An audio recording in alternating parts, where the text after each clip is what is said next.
Thank you. I learned a lot today regarding sales because that's what I have to do every day. Sales. That's my #1 goal every day. So being a business person. So our next speaker is Tim Wilson. His speech is Learning, Leading. Tim?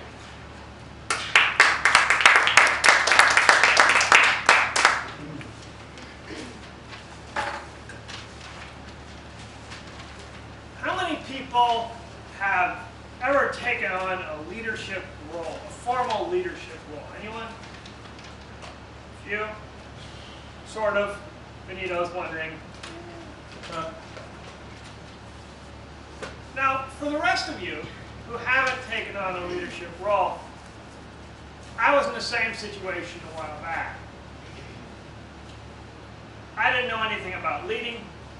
I didn't know anything about how to get people motivated, and it didn't really matter. Frankly, it was somebody else's problem. Didn't deal with me. I wasn't leading, no problem. But what I discovered with leadership is sometimes you don't decide to be a leader. It just kind of happens to you. What occurred here is that we had a club, and we needed to have a president of Extreme Toastmasters, and nobody else was volunteering. Had to put somebody down on the little thing you send into Toastmasters International. And so I said, okay, fine. I'll volunteer. I'll be a president. And at that moment, I started to realize that now all of a sudden it was my job to lead. It was my job to motivate. It was my job to get people going. And I really didn't know how to do it. I made a lot of mistakes, including one mistake I made that I couldn't solve on my own. My lesson in what not to do in leadership happened when I called my first executive committee meeting together.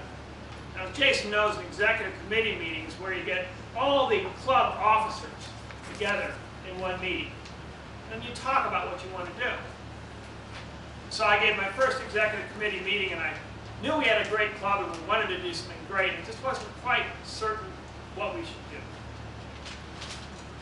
So I said, Extreme Toastmasters is a great club.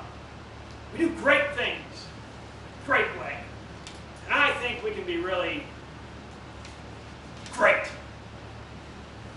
So I want everybody here to do is think about some of the great things we can do, how we can do them, what we can do, what we can make happen as a club, and let's just get a kind of a conversation, a dialogue going on right now. And there was a moment of silence after the speech. And then someone said, Tim, what are we supposed to do? You ever get that moment where you realize you've forgotten something? Now, before that moment happened, you didn't know that you'd forgotten anything. But when that moment happened, you definitely realized there's something you left out. There's something you should have thought about before you even got involved. And I was having one of those moments right then. I said, I'll get back to you on that.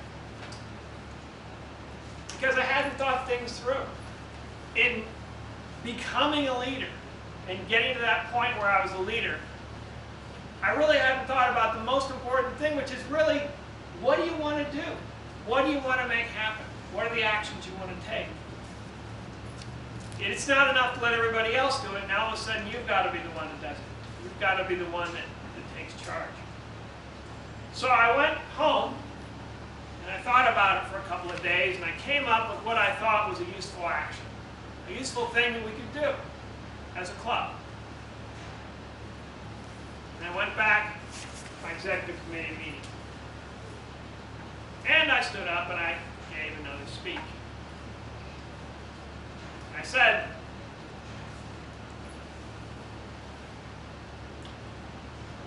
last time, wasn't quite certain what we should do. Now I've figured it out. We should become a presence distinguished club. The whole club should be presence distinguished. And what that means is that there are 10 things that you need to do to be a President's Distinguished Club. And I think we can do all 10 of them. And when we do all 10 of those things, we'll have a recognition as a club. We'll have a recognition across the district. People will know about us being President's Distinguished. Have a little banner we can put up, get gavels. It'll be fun. People will see it, we can tell other members about it. They'll be impressed, and then they'll come to our club. So for those reasons, I think that it's really great for the club to be President's Distinguished. And after this speech, there was a moment of silence. And then someone said, "What's in it for me? Tim, this is going to take some work to do. What am I getting out of it? What am I really getting out of this here in being a President's Distinguished Club and putting all this work?" And I said, "No, I'll get back to you on that." My second lesson of leadership. That it's not enough just to have a benefit for the club, it's not enough just to have big general benefits. There has to be a specific benefit for the person. The person has to get something out of it. So when you want to be a leader, think about not just what your big picture is, not what your goal is, what did they want? What are the things that are important to them? What's going to really hit them and impact them? And again, I went home and I thought about it for a couple of days, and I thought about what would really be a personal benefit of going through and doing all this work and being a President's Distinguished Club. And I thought I came up with a personal benefit, something that we could do. But then I thought, I've been making a lot of mistakes, kind of shuffling my way through it. I hadn't really planned things out. I needed some help. I wasn't figuring this all out on my own. I needed somebody else to go to. So I thought about who would most likely know about this, know about how to be an entrepreneur, know about how to get people going. And I thought of Rocky Romero. Pat knows Rocky, Jason knows Rocky. Anybody else know Rocky? Yeah, Eddie. Great guy, Rocky. And the thing about it is he knows everything about entrepreneuring, knows everything about how to lead. I thought he's the guy to go to. So I set up a meeting to go see Rocky. And I went there and I said to Rocky, I said, "I've been working my way through trying to be a leader. And it's just not working out. But along the way I learned a few things. I learned that I need to figure out what I want to do. And I know what I want to do now. I want the club to be President's Distinguished. And I need to figure out what the personal benefit is. And I think I came up with one. But I want to know, is there anything else that I'm missing? Is there anything else I've left out? Anything else I should be including here and working on?" And Rocky said, "Yes, there's one thing you've left out. One very important thing if you want to be a leader. And if you don't have this, people aren't going to follow you. They're not going to pay attention to you. They're not going to buy whatever you're selling. It's just not going to happen. But if you do have this, then things will be better." And he said, "Tim, you have to make sure you keep it simple. It has to be simple. Because if it's simple, people will do it. If it's complex, people won't do it. Won't have anything to do with it. So keep things simple." That's really important. So I went back home. I thought over that, about the importance of keeping things simple. Thought about the President's Distinguished Award, and I came up with something that was simple and easy. Got my courage back together and went back to my executive committee meeting. And I stood up and gave a little speech. And I said,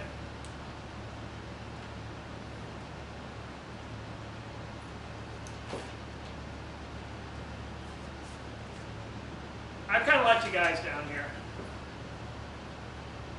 I'm working on this leadership thing, but I really wasn't ready for it. But I think I figured some things out. I think if you just bear with me one more time, we can get through this. You want to be a President's Distinguished Club. That's important. And you asked about personal benefits. And the thing about the President's Distinguished Award is that it's simply doing all the stuff you do anyway. It's about getting the most out of Toastmasters the way you already do. For instance, you have to get 2 Competent Communication Awards, which means that if somebody does that, and work on getting a Competent Communication Award, they have a solid award. They've got an award that's a CC, backed up by Toastmasters International. It's like a PhD, it's like an MBA. It's a solid, real award. You can put that on your resume. You'll get a letter you can send off to anybody you want in your company. It's a real award. If you get the Competent Leadership Award, you work towards that and you help out with getting President's Distinguished that way, you've got a real award there too. It's like the PMP Award. It's a certified award by Toastmasters International you can use in your resume or anything you want to do to show that you know how to lead. The same thing for all the other things listed on the President's Distinguished Award. If you help people develop and grow their skills, build their skills, then you're helping in motivating, you're helping in developing public relations, you're helping in marketing, you're doing all these real-world skills. Most important, it's simple. Because we have so many people here at a very high level speaking, a very high level of ability, they're almost there. You can just give them a little push, and then they'll be there. So if they've got their Competent Communication Award, they're working towards, they got 5 speeches, a little push, and they'll be there. They aren't doing the Competent Leadership Award, but they're taking on the roles, get them to fill out the book, and they'll be there. It's simple, it's easy to do, and I think we can all do that. And then there was a moment of silence after this speech. Someone said, "That's a great idea. I think Ted could do that. He's got 5 speeches, he just needs 5 more, we'll get that to happen." Somebody else said, "Yeah, Mary's working on her Competent Leadership Award. She's almost there, we'll just get her busy." And then everybody started talking about how we make this thing work, how we're going to get President's Distinguished. Leadership isn't something you always plan out. Leadership is something that can just happen to you. An opportunity comes along that you have to take, and you take a chance on, and then you're a leader. So if you ever have that situation happen where you fall into leadership, or even if you're an established leader, just keep these things in mind. You help motivate, develop, and build your team. Make sure you have a definite action to take. Make sure people are going to do something. It's not their job to figure out what's supposed to be done.